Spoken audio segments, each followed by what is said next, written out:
Hello and welcome to the Cultured Bumpkin. This is another short story by Edgar Allen Poe. And this is a delicious tale of revenge. I really like this story because when the bad guy gets what's coming to him, you feel good. And this is one of the ones where the bad guy is not the narrator. So where is this thing? I lost my place. So this one is called Hop Frog by Edgar Allen Poe. If I can find the thing. And we'll read it out of a book instead of off a screen. Oh, come on. So if you have a favorite Edgar Allan Poe thing, please drop it in the comments. What's your favorite Edgar Allan Poe piece? Is it a poem? Is it a story? If so, which one? My apologies. I thought my finger was in the thing. Hop frog, 48502. There we go. Okay, so we found it, almost there. And okay, here we go.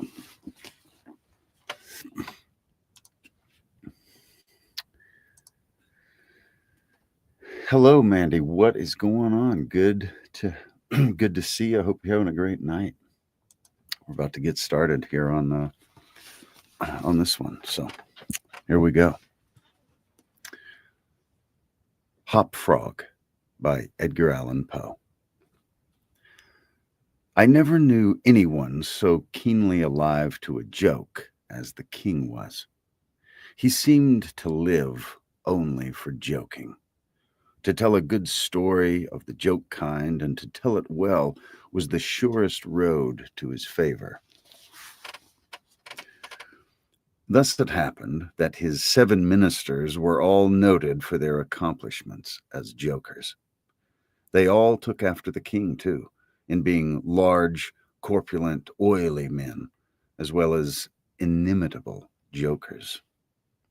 Whether people grow fat by joking or whether there is something in fat itself which predisposes to a joke, I've never been quite able to determine.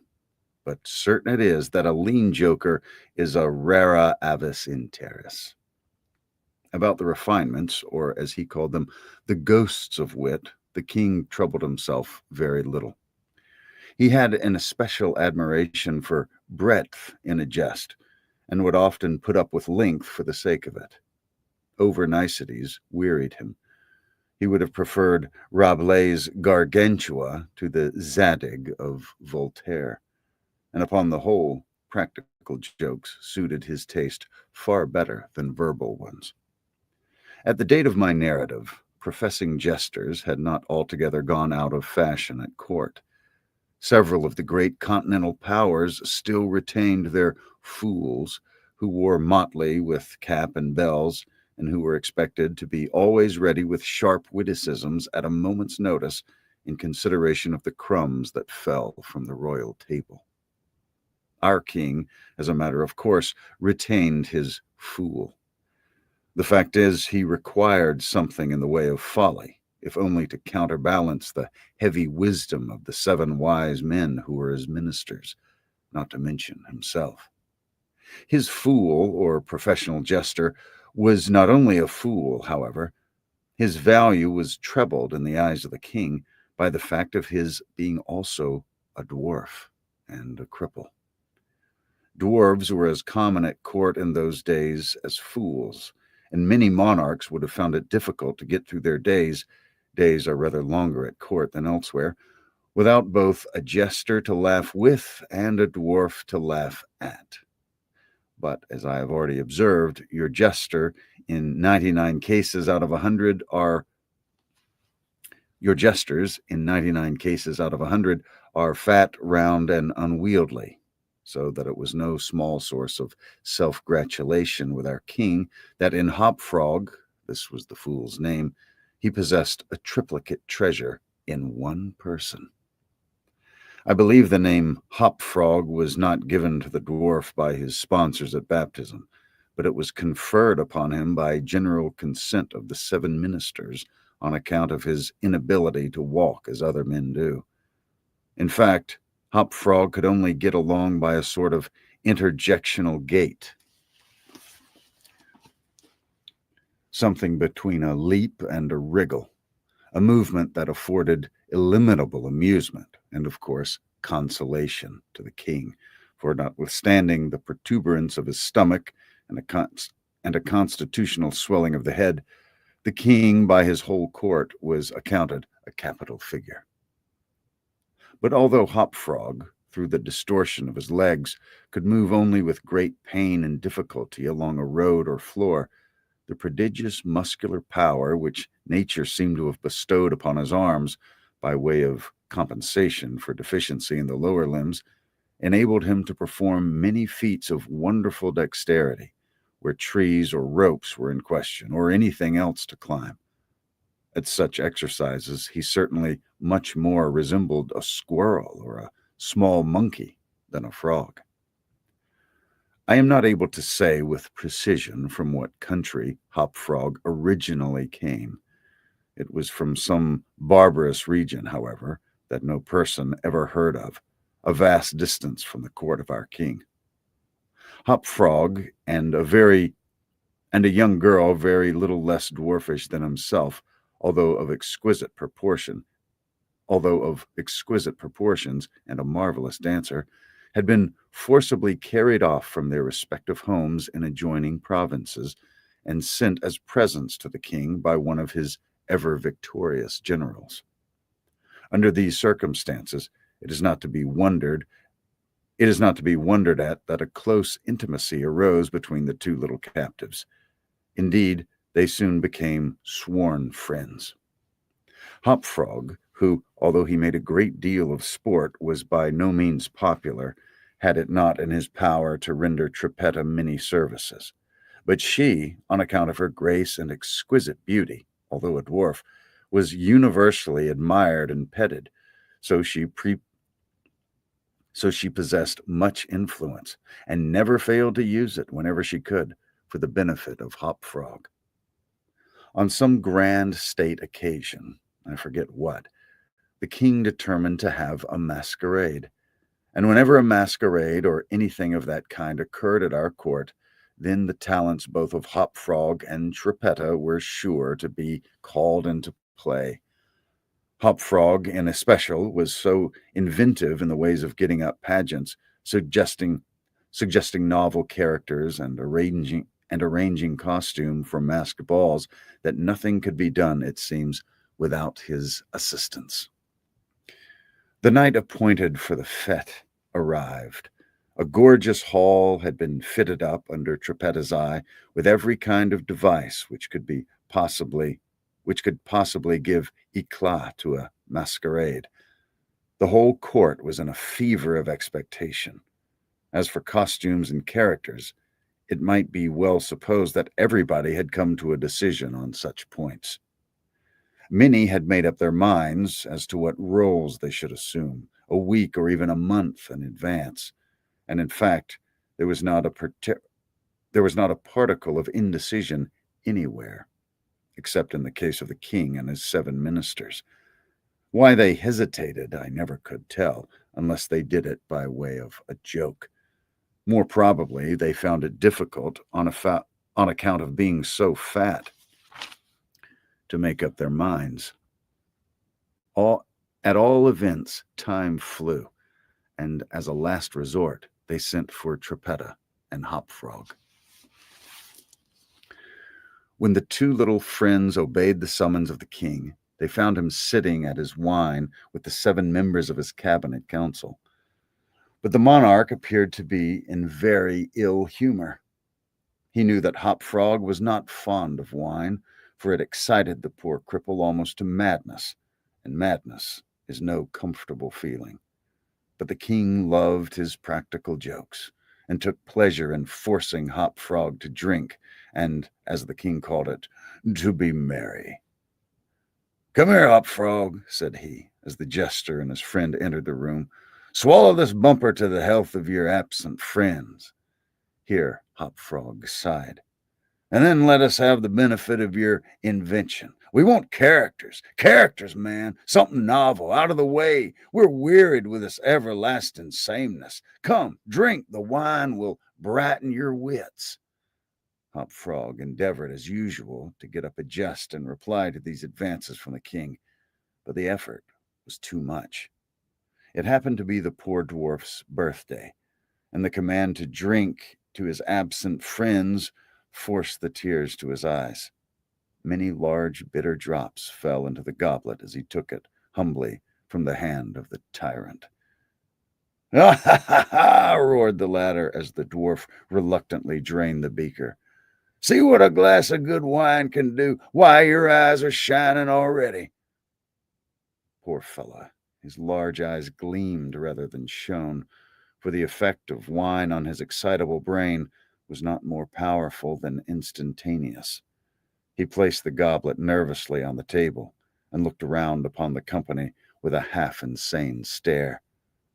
They all seemed highly amused at the success of the king's joke. "And now to business," said the prime minister, a very fat man. "Yes," said the king. "Come on, Hop Frog, lend us your assistance. Characters, my fine fella. We stand in need of characters, all of us." Ha ha ha ha! And as this was seriously meant for a joke, his laugh was chorused by the seven. Hop Frog also laughed, although feebly and somewhat vacantly. "Come, come," said the king impatiently. "Have you nothing to suggest?" "I am endeavoring to think of something novel," replied the dwarf abstractedly, for he was quite bewildered by the wine. "Endeavoring!" cried the tyrant fiercely. "What do you mean by that? Ah, I perceive you're sulky and want more wine. Here, drink this." And he poured out another goblet full and offered it to the cripple, who merely gazed at it, gasping for breath. "Drink, I say," shouted the monster, "or by the fiends—" The dwarf hesitated. The king grew purple with rage. The courtiers smirked. Trippetta, pale as a corpse, advanced to the monarch's seat, and falling on her knees before him, implored him to spare her friend. The tyrant regarded her for some moments in evident wonder at her audacity. He seemed quite at a loss what to do or say, how most becomingly to express his indignation. At last, without uttering a syllable, he pushed her violently from him and threw the contents of the brimming goblet in her face. The poor girl got up as best she could, and not daring even to sigh, resumed her position at the foot of the table. There was a dead silence. For about half a minute, during which the falling of a leaf or of a feather might have been heard.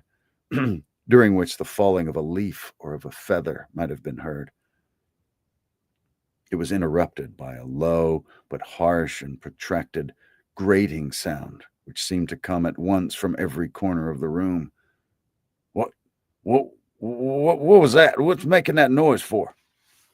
"Oh, what are you making that noise for?" demanded the king, turning furiously to the dwarf. The latter seemed to have recovered in great measure from his intoxication, and looking fixedly but quietly into the tyrant's face, merely ejaculated, how could it have been me?" The sound appeared to come from without," observed one of the courtiers. "I fancy it was the parrot at the window, wetting his bill upon his cage wires." "True," replied the monarch, as if much relieved by the suggestion. "But on the honor of a knight, I could have sworn that it was the gritting of this vagabond's teeth." Hereupon the dwarf laughed. The king was too confirmed a joker to object to anyone's laughing, and displayed a set of large, powerful, and very repulsive teeth. Moreover, he avowed his perfect willingness to swallow as much wine as desired. The monarch was pacified, and having drained another bumper with no very perceptible ill effect, Hopfrog entered at once and with spirit into the plans for the masquerade. "I cannot tell what was the association of idea," observed he very tranquilly, as if he had never tasted wine in his life, "but just after your majesty had struck the girl and thrown the wine in her face, just after your majesty had done this, and while the parrot was making that odd noise outside the window, there came into my mind a capital diversion, one of my own country frolics, often enacted among us at our masquerades. But here it'll be new altogether. Unfortunately, however, it requires a company of 8 persons, and—" "Oh, here we are!" cried the king, laughing at his acute discovery of the coincidence. "8 to a fraction, I and my 7 ministers. Come, what's the diversion?" "We call it," replied the cripple, "the 8 chained orangutans, and it's excellent sport if well enacted." "We'll enact it," remarked the king, drawing himself up and lowering his eyelids. "The beauty of the game," continued Hopfrog, "lies in the fright it occasions among the women." "Capital!" roared in chorus the monarch and his ministry. "I will equip you as orangutans," proceeded the dwarf. "Leave all that to me. The resemblance shall be so striking that the company of masqueraders will take you for real beasts, and of course they'll be as much terrified as astonished." "Oh, this is exquisite!" exclaimed the king. "Hopfrog, I'll make a man of you." "The chains are for the purpose of increasing the confusion by their jangling. You're supposed to have escaped en masse from your keepers. Your majesty cannot conceive the effect produced at a masquerade by 8 chained orangutans, imagined to be real ones by most of the company, and rushing in with savage cries among the crowd of delicately and gorgeously habited men and women. The contrast is inimitable." "It must be," said the king, and the council arose hurriedly, as it was growing late, to put in execution the scheme of Hopfrog. His mode of equipping the party as orangutans was very simple, but effective enough for his purposes. The animals in question had, at the epoch of my story, very rarely been seen in any part of the civilized world, and as the imitations made by the dwarf were sufficiently beast-like and more than sufficiently hideous, their truthfulness to nature was thus thought to be secured. The king and his ministers were first encased in tight-fitting stocking-net shirts and drawers. They were then saturated with tar. At this stage of the process, some of the party suggested feathers, but the suggestion was at once overruled by the dwarf, who soon convinced the 8 by ocular demonstration that the hair of such a brute as the orangutan was much more efficiently represented by flax. A thick coating of the tar was accordingly plastered upon the coat. A thick coating of the latter was accordingly plastered upon the coating of tar. A long chain was now procured. First it was passed about the waist of the king and tied, then about another of the party, and also tied, then about all successively in the same manner. When this chaining arrangement was complete, and the party stood as far apart from each other as possible, they formed a circle. And to make all things appear natural, Hopfrog passed the residue of the chain in 2 diameters at right angles across the circle after the fashion adopted at the present day by those who capture chimpanzees or other large apes in Borneo. The grand saloon in which the masquerade was to take place was a circular room, very lofty and receiving the light of the sun only through a single window at the top. At night, the season for which the apartment was especially designed, it was illuminated principally by a large chandelier, depending by a chain from the center of the skylight, and lowered or elevated by means of a counterbalance as usual. But in order not to look unsightly, this latter passed outside the cupola and over the roof. The arrangements of the room had been left to Trippetta's superintendence, but in some particulars it seemed she had been guided by calmer judgment of her friend the dwarf. At his suggestion it was that on this occasion the chandelier was removed.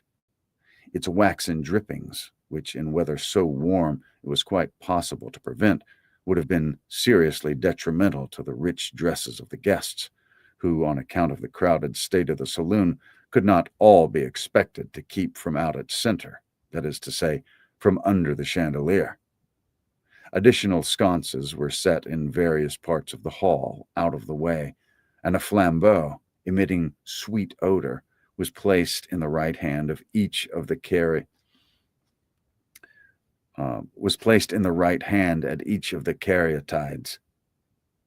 that stood against the wall, some 50 or 60 altogether. The 8 orangutans, taking Hopfrog's advice, waited patiently until midnight, when the room was so thoroughly filled with masqueraders, before making their appearance. No sooner had the clock ceased striking, however, than they rushed, or rather rolled in all together, for the impediments of their chains caused most of the party to fall and all to stumble as they entered. The excitement among the masqueraders was prodigious, and filled the heart of the king with glee. As had been anticipated, there were not a few of the guests who supposed the ferocious-looking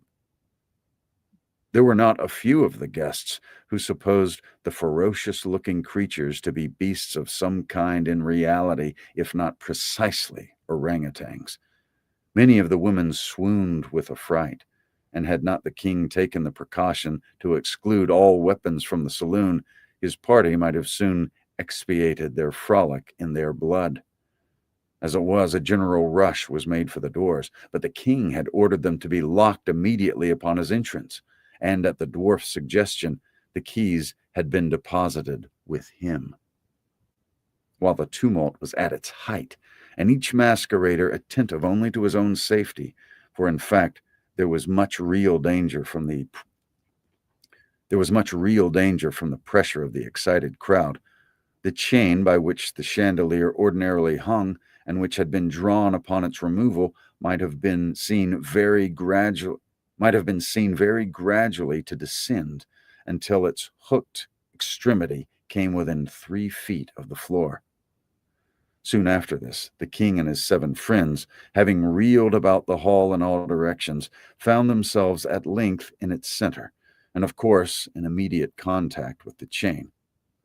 While they were thus situated, the dwarf, who had followed noiselessly at their heels, inciting them to keep up the commotion, took hold of their own chain at the intersection of the 2 portions which crossed the circle diametrically and at right angles.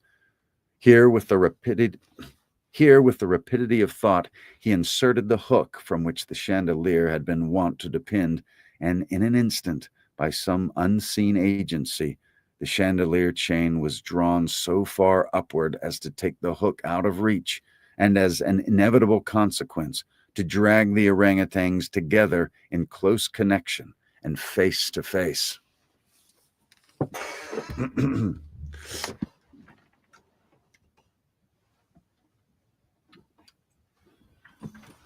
see here.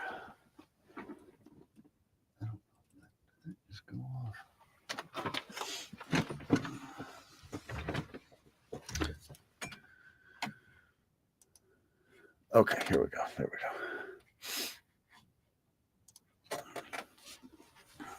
All right, we're almost done. This is coming to a close. Now they're in the hall.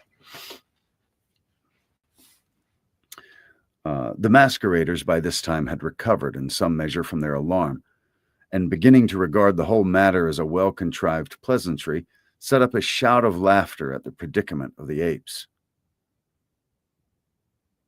"Leave him to me!" now screamed Hop Frog, his shrill voice making itself easily heard through all the din. "Leave them to me! I fancy I know 'em. If I can only get a good look at 'em, I can soon tell you who they are."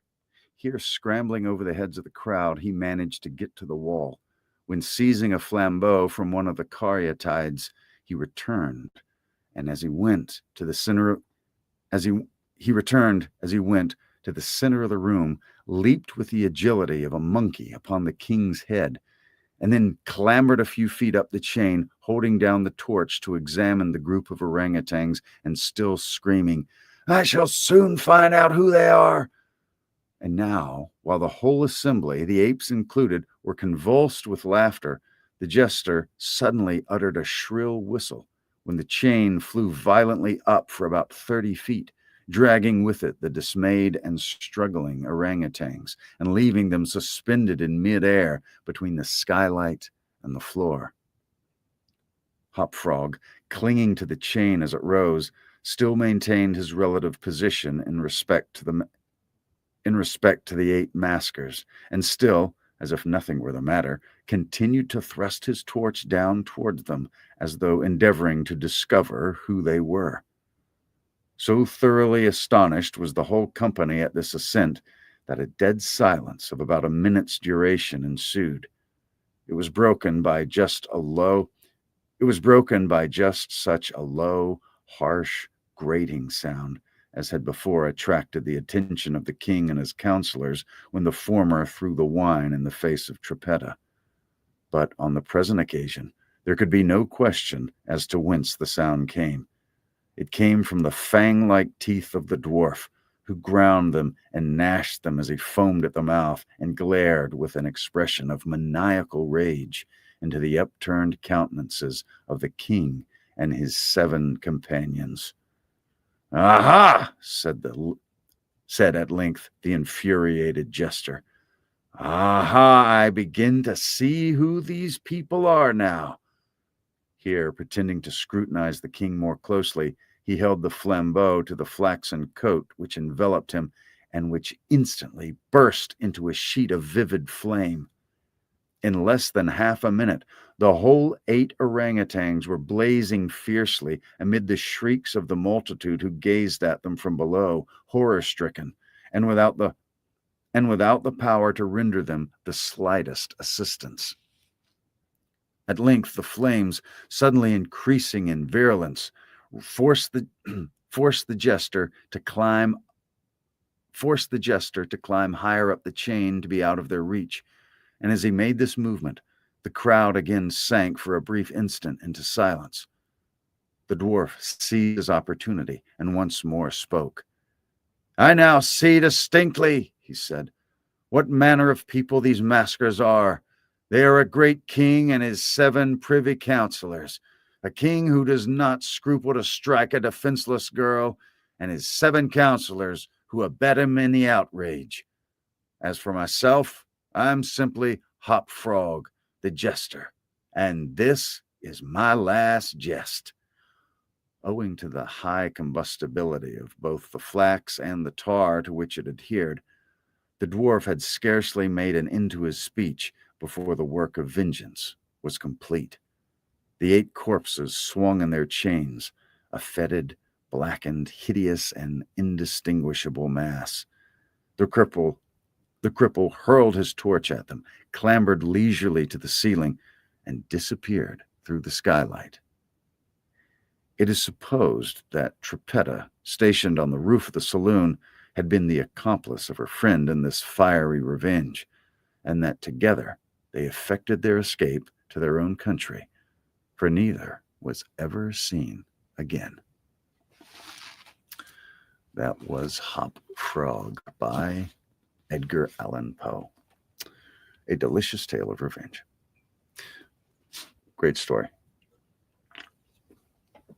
So I'll take that and get it edited and posted. Hope you enjoyed that. Thanks for listening. If you like classic literature, you definitely ought to subscribe, because I do this a lot. Last night I read The Fall of the House of Usher. That was a good one. I'm also reading Moby Dick live, and I just finished up Treasure Island. Yeah, I did Winnie the Pooh last month. A lot of good readings on here. And then I put the audiobooks back on the channel. So anyway, thank you very much for listening, and I'll talk to you later. Have a great night.